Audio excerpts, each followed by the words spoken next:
Namaste. You're listening to the Savannah Podcast. Join us on an exploration of Eastern spirituality, yoga philosophy, and conscious living for the new age.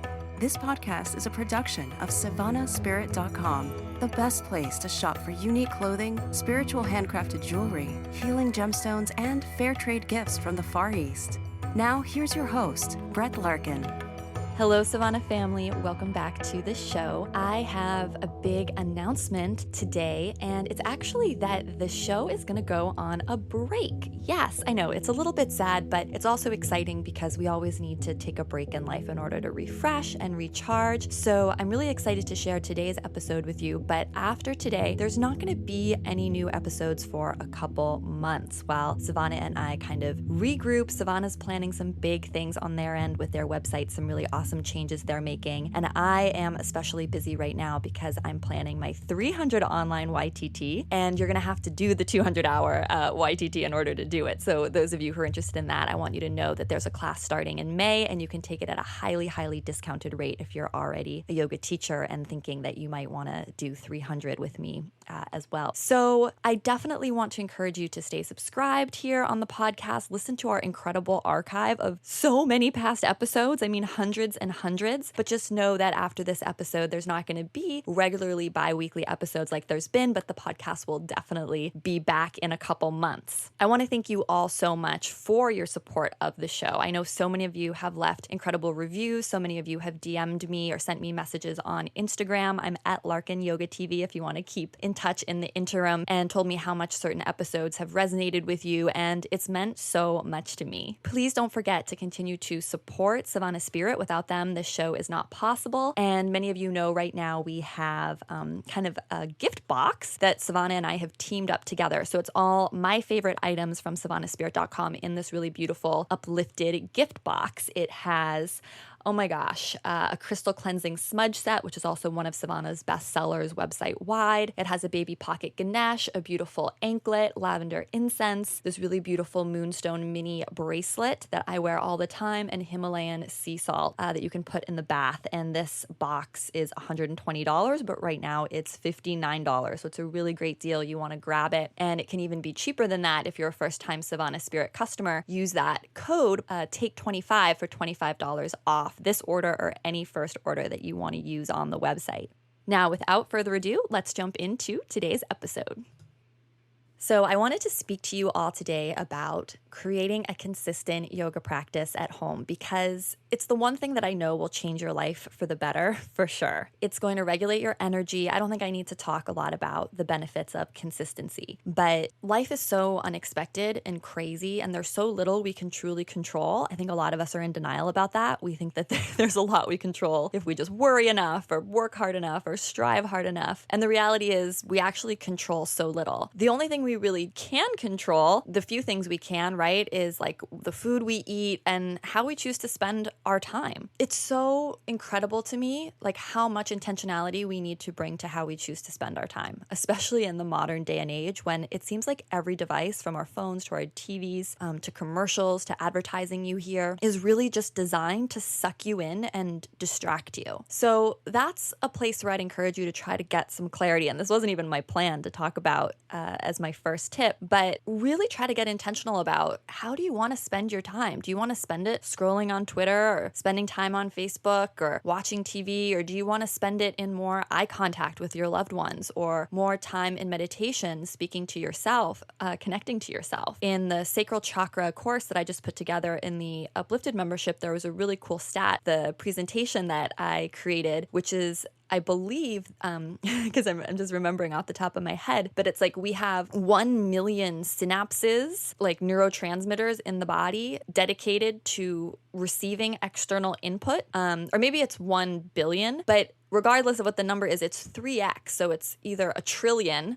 It's like literally 3x inside our body that are just designed to process that information. So the big takeaway from here is that like our inner world, our inner landscape, 3x, 3 times more neurotransmitters, like more potent, more complex, like sorting things out internally within our own body, processing emotion, figuring out how we feel is 3x as large as the amount of neurotransmitters that are needed to just receive information from outside. Isn't that crazy? So when we talk about sitting and going inward, that's not like made up. It's literally this area, like the neurotransmitters within us, there's 3x as many designed to sort of help us process and that are involved with just sort of our internal landscape, the thoughts we think, the emotions we feel, than to compared to receiving external stimuli from the outside. So just like think about that. That's crazy. That means that there's so much happening within us. So yes, maybe it's easy to just like collapse in front of the TV, but honestly, spending those 10 or 15 minutes in meditation to kind of balance the nervous system and spend some time sorting what's really going on for you internally is just going to have such huge, crazy benefits. So really get in touch with what's important to you in your life. How do you want to spend your time? What do you want to look back on every Sunday when you look back at the rest of the week? See that you did. Like, where did your attention go? So I think getting clear on that is really, really important. And then the daily yoga practice can serve as a reminder, a literal reminder, like a stake in the ground of your intention. It also can serve the purpose of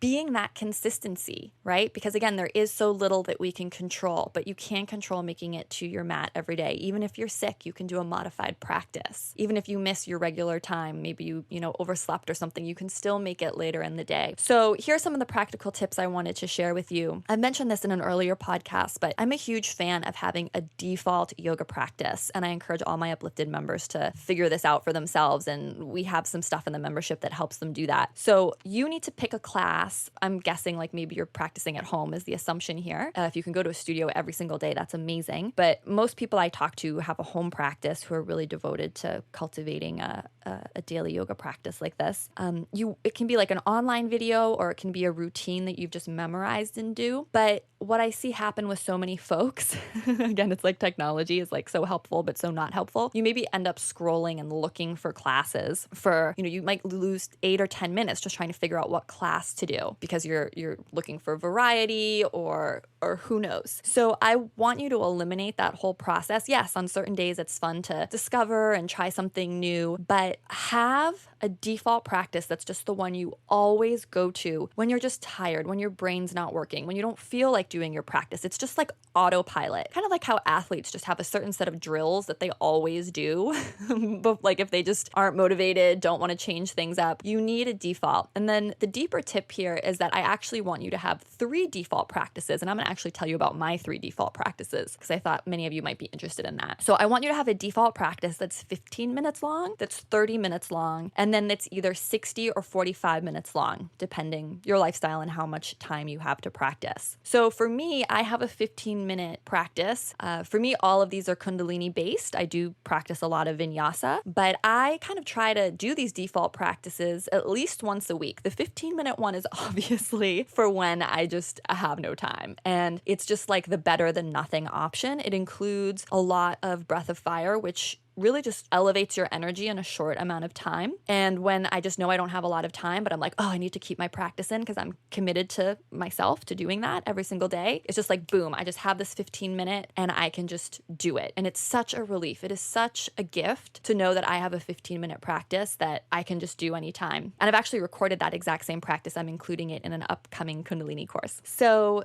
the 30-minute practice is very core focused. And those of you that are in Uplifted and have done the 40-day Kriya program, it's the same 30-minute Kriya that's in that program. I love that it's so core focused because honestly, the core is everything, physically and in the subtle body, right? So physically, our core really powers so many of our yoga postures. I think a lot of people don't realize that the asana in yoga isn't just about being flexible and sinking into our joints and getting as low as possible, right? It's really about pulling up through the abdominals, knitting the front ribs together, getting taller through the crown of the head, and having incredible posture and incredible abdominal strength to stabilize our lumbar spines. That's really going to also prevent back problems later in life. So this isn't about getting a six-pack. This is really about stabilizing your lower spine, which is going to have, of course, a ripple effect up the whole rest of your spine. So working on the core is so important to me. And so having a 30-minute practice that I can do that's incredibly core focused, again, is such a relief. And I kind of notice, I'm like, oh, wow, I haven't done my 30-minute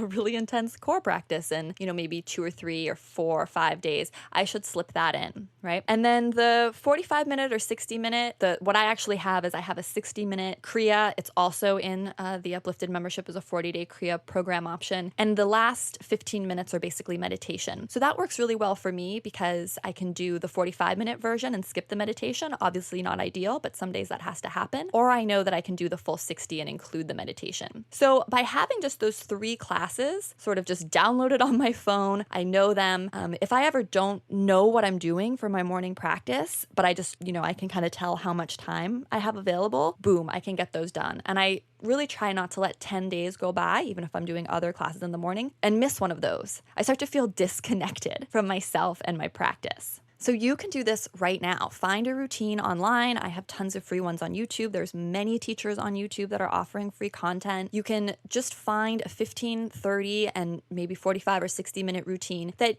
challenge you. You want them to be challenging and interesting to you because you're like, oh, I'm going to want to work with these for a long time. And one of the coolest things when you're doing the same practice over and over again is that you really start to see your progress, like how far I've come with this abdominal focused Kriya that's just so incredible. It has been so exciting to me. Like I've really seen my core transform over the course of a year and a half. And just to be clear, I'm not saying that you have to do these every single day. I'm just saying that these are for the mornings when you're brain dead, you're rushing, where you might otherwise skip your practice or, kind of not know what class to pick. You just have these ready to go. All right, tip number 2 is kind of like a carrot and the stick. I'm a huge fan of practicing in the morning because I just find what gets done earlier in the day gets done. It's just natural kind of law of time and how things work. So one thing you can do is actually not to let yourself do something that you really like to do until your yoga practice happens. Now, I know this seems maybe a little silly or immature from the outside, but who cares? Whatever works, works. And I've seen this work on so many of my clients and students and for myself personally as well. I don't need to use it as much anymore because my discipline's gotten really strong over the years. But especially when you're starting out and you're trying to get that discipline, this can be so effective. So let me give you some practical examples. Maybe you really love your morning coffee. Well, guess what? You can make a rule where you don't get to have your coffee until you do your practice. And when you put that rule into place, you might find that you end up doing that 15-minute practice you picked out super fast, quick in the first thing in the morning, just so you can make that cup of coffee. Another really incredible athlete, coach, and mentor of mine has a rule where she's not allowed to eat anything. This is extreme. She's intense, but she doesn't let herself eat anything until she's done her full workout, which includes yoga and some other things as well. She really likes food, and I have another